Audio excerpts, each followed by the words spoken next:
Why is hypoperfusion so bad? And I went over hypoperfusion and what that is in a previous video. In this video, I'm just going to go over why hypoperfusion is so bad. And I'm going to show this by going over the Cascade of Death. All right, that's what this is called, the Cascade of Death.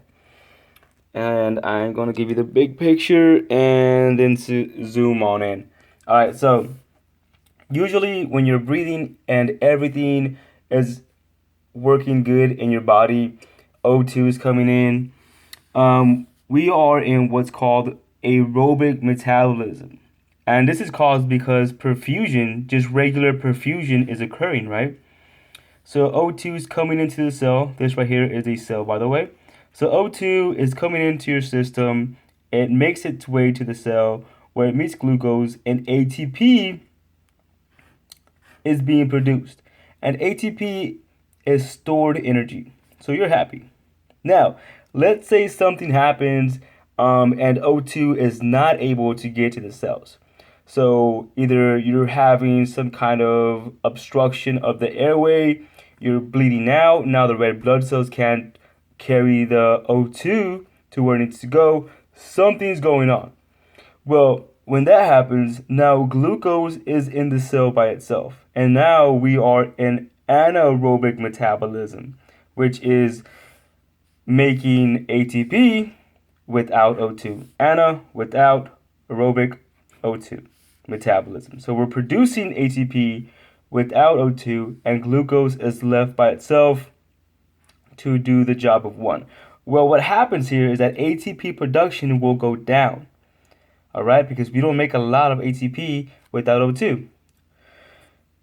Then, if this persists, what's going to happen is we are going to have a decrease in energy because ATP is stored energy.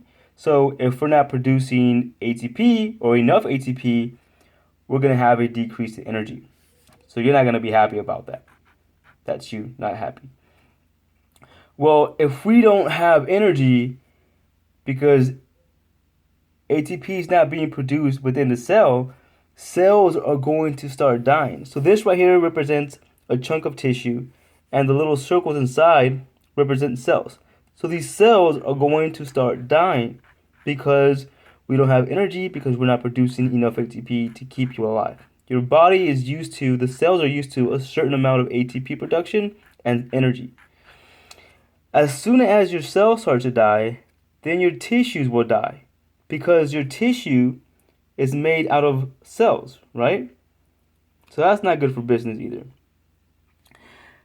After your tissues start dying, now your organs are going to die because organs are made of tissue. So your heart's going to go, your liver's going to go, your kidney's going to go.